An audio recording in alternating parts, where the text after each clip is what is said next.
이번 시간은 국어 시간입니다. 우리가 배울 내용은 여러 가지 방법으로 읽어오고요. 284쪽에서 291쪽 다뤄보도록 하겠습니다. 필요한 글을 찾아 정리하기. 규빈이는 고려 청자를 조사해 발표하려고 여러 가지 글을 찾아보았습니다. 규빈이가 어떤 방법으로 읽었을지 짐작하며 아름다운 비색을 지닌 고려 청자를 읽어봅시다. 아름다운 비색을 지닌 고려 청자 류제만. 고려 청자는 청자의 빛깔, 독특한 장식 기법과 아름다운 형태로 유명하다. 고려 청자를 만든 시기에는 중국과 우리나라에서만 질 높은 청자를 만들 수 있었다. 우리나라보다 중국이 먼저 청자를 만들고 세상에 알렸지만 고려는 청자를 만드는 우수한 기술력과 아름다움을 인정받아 다른 나라 사람들에게 사랑을 받았다. 고려 청자는 무엇보다 아름다운 빛깔로 더욱 주목받았다. 청자의 빛깔은 맑고 은은한 푸른 녹색이다. 이는 유약 안에 아주 작은 기포가 많아 빛이 반사되면서 은은하고 투명하게 비쳐 보이기 때문이다. 이 빛깔이 왜 은은하고 푸른 녹색이 되는지에 대해서 말해줬고요. 청자의 색이 짙고 푸른색 윤이 나는 구슬인 비취옥과 색깔이 닮았기 때문에 비색이라고 불렀는데, 왜 비색이라고 불렀는지 이유가 나와 있어요. 중국 송나라의 태평노인이 수중금이라는 책에서 고려 청자의 빛깔을 비색이라 부르며 천하제일이라고 칭찬했다. 청자의 상감기법은, 이거 미술과도 관련된 거예요. 상감기법은 어느 나라에서도 찾아볼 수 없는 우리 고유의 독창적인 도자기 장식 기법이다. 상감기법은 그릇을 빚고 굳었을 때 그릇 바깥쪽에 조각칼로 무늬를 새긴 다음 다른 색의 흙을 채워 넣는 거예요. 검은색이나 흰색의 흙을 메운 뒤 무늬가, 일단 글을 할 때 이제 285쪽에 있는 그림인데 제목에 나온 비색은 어떤 색깔을 말하는 걸까? 그 빛이 옥색을 말하는 게 비색이었죠. 사진도 같이 있구나. 찾아봐야지. 도록 바깥쪽을 매끄럽게 다듬는 기법이다. 이 기법은 금속 공예나 나전칠기의 장식 기법으로 쓰고 있었지만 고려 도공들이 도자기를 만들 때 장식에 처음으로 응용했다. 상간 기법으로 만든 고려 청자는 구름과 학 무늬를 새긴 청자, 상감, 운항문, 매병이 대표적이다. 이거 이름 붙이는 법칙 같은 게 있어요. 예를 들면 이제 도자기의 종류가 여러 개거든요. 뭐 매병도 있고 뭐 여러 병들이 있는데, 그래서 그 종류가 맨 마지막에 붙고, 그다음에 뭐 청자인지 백자인지 그거 가장 맨 앞에 붙고, 그다음에 기법, 그다음에 이제 무늬. 그래서 종류, 기법, 무늬, 그다음에 이제 그 좀 더 디테일한 종류. 그러니까 처음에 말한 종류는 뭐 청자인지 백자인지 뭐 그런 말이고, 그다음에 이제 밑에는 뭐 매병인지 아니면 뭐 다른 종류들이 있거든요. 미술 시간에 말하도록 할게요. 그래서 이제 오른쪽에 보면 청자 볼 수 있어요. 이러한 청자의 형태는 기존의 단순한 그릇 모양의 형태에서 여러 형태의 청자로 발전했다. 그 당시 고려인들은 대접과 접시, 잔, 항아리, 병, 찻잔, 상자 따위를 비롯해 심지어 베개와 기약까지도 청자로 만들었다. 베개가 청자라고요? 딱딱하겠네요. 특히 죽순, 표지박, 복숭아, 원앙, 사자, 용, 거북과 같이 여러 동식물의 모양을 본떠 만든 향로, 주전자, 꽃병, 연적 따위가 오늘날까지 내려오고 있다. 그러니까 만약에 연적이면은 청자, 상감, 운항문, 연적 이렇게 되는 거예요. 이처럼 그릇의 실용성을 넘어 예술적 아름다움을 지닌 청자는 고려인의 생활 속에서 널리 쓰였다.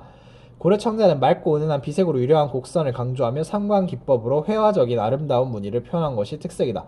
회화적이라는 거는 그러니까 그림을 보는 듯한 그런 느낌을 말하는 거예요. 우리는 이러한 고려 청자로 고려인들의 독창성과 뛰어난 기술력을 엿볼 수 있다. 이는 중국의 청자를 받아들이면서 그저 모방에 그치는 것이 아니라 아름다운 비색과 독특한 상관기법으로 발전했다는 점이다. 따라서 고려 청자는 여러 가지 모양과 형태의 아름다움을 읽어낸 고려인들의 노력과 열정을 그대로 담고 있다. 286쪽입니다. 규빈이가 아름다운 비색을 지닌 고려 청자를 읽을 때 어떤 방법으로 글을 읽었는지 살펴봅시다.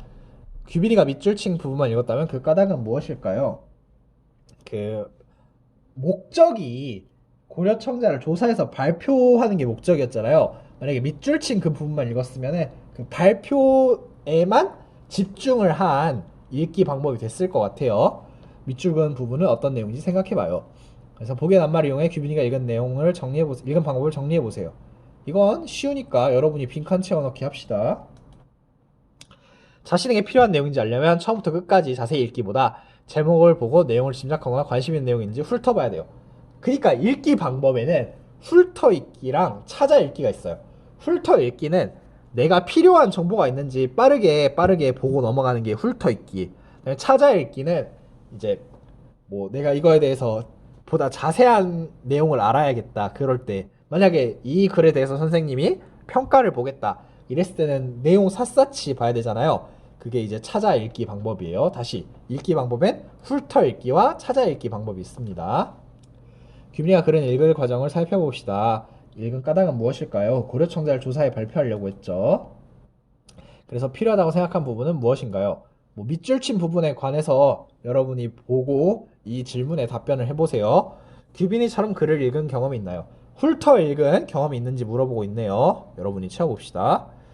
규빈이가 글을 읽은 과정을 떠올리며 아름다운 비색을 지닌 고려청자를 다시 읽어봅시다. 다시 읽어볼 필요는 없겠고요. 규빈이는 아름다운 비색을 지닌 고려청자에서 글을 쓰는데 필요한 내용이 있는지 찾아보려고 전체 내용을 훑어 읽었어. 이번에는 그 조사에서 발표하는 게 아니라 다른 목적으로 다시 고려청자 이 글을 읽어본대요.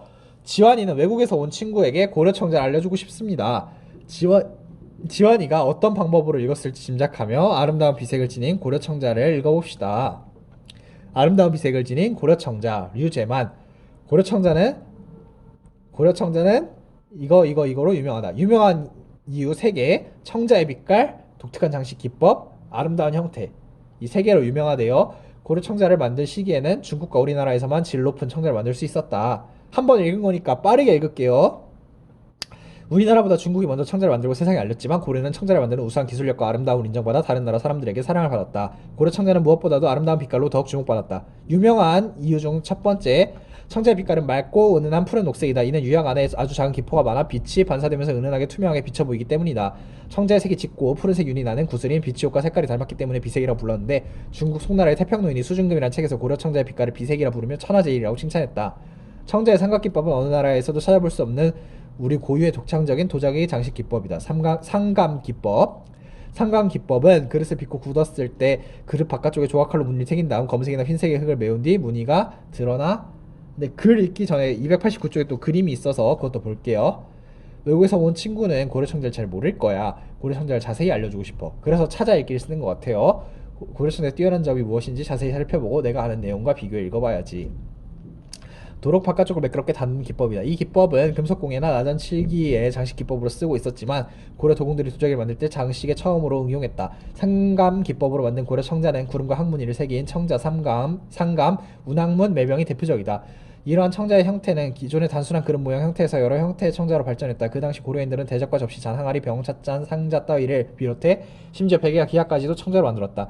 특히 죽순, 표주박, 복숭아, 원앙, 사자, 용, 거북과 같이 여러 동식물 모양을 본떠 만든 향로, 주름자, 꽃병, 연적 따위가 오늘날까지 내려오고 있다. 이처럼 그릇의 실용성을 넘어 예술적 아름다움을 지닌 청자는 고려인의 생활 속에서 널리 쓰였다. 고려 청자는 맑고 은은한 비색으로 유려한 곡선을 강조하며 상강기법으로 회화적인 아름다운 무늬를 표현한 것이 특색이다. 우리는 이러한 고려 청자로 고려인들의 독창성과 뛰어난 기술력을 엿볼 수 있다. 이는 중국의 청자를 받아들이면서 그저 모방에 그치는 것이 아니라 아름다운 비색과 독특한 상강기법으로 발전했다는 것이다. 따라서 고려 청자는 여러가지 모양과 형태의 아름다움을 일궈낸 고려인들의 노력과 열정을 그대로 담고 있다. 지환이가 어떤 방법으로 아름다운 비색을 지닌 고려 청자를 읽었는지 생각하며 보기에서 알맞은 말을 골라 빈칸에 써봅시다. 이것도 빈칸 채워넣기 쉬우니까 여러분이 해보세요. 글의 종류와 읽는 목적을 생각하며 아름다운 비색을 지닌 고려 청자를 어떻게 읽고 싶은지 생각해 봅시다. 고려 청자의 특징을 조사해야 돼. 그래서 나는 내용을 자세히 살펴보며 꼼꼼히 읽어야 돼. 특징을 조사하려면 그렇게 읽어야겠죠? 그 다음 또 나는 이 글의 내용에서 이해하기 어려운 점이나 궁금한 점이 없는지 생각하며 읽어야 해. 설명하는 글의 내용 가운데서 의심스러운 부분은 꼼꼼히 따져 읽어야 돼. 그러니까 설명하는 글을 믿어도 되는지 신뢰성을 따져보면서 읽는다는 거죠. 그리고 나는 이 글에서 고려 청자의 특징을 설명하는 부분에 집중해 읽어야 돼. 왜냐면 특징을 조사하니까 특징 부분에 집중해 읽어야겠죠. 그래서 8번 읽은 내용을 바탕으로 하여 요약해 봅시다. 여러분이 요약해 보세요. 규빈이가 지연이가 글을 읽는 방법이 서로 어떻게 다른지 친구들과 이야기해 봅시다. 규빈이는 자신에게 필요한 정보가 글에 있는지 찾아봐야 했어. 그래서 글 전체 내용을 훑어읽으면서 필요한 정보가 있는지 확인하려고 했어. 지환이는 자신에게 필요한 정보가 글에 있다는 것을 이미 알았어. 그래서 내용을 이해하려고 글의 내용을 자세히 살펴보며 읽었어. 라고 하네요. 그래서 과제는 284에서 291쪽이고요. 이상으로 수업 마치도록 하겠습니다. 빠이빠이.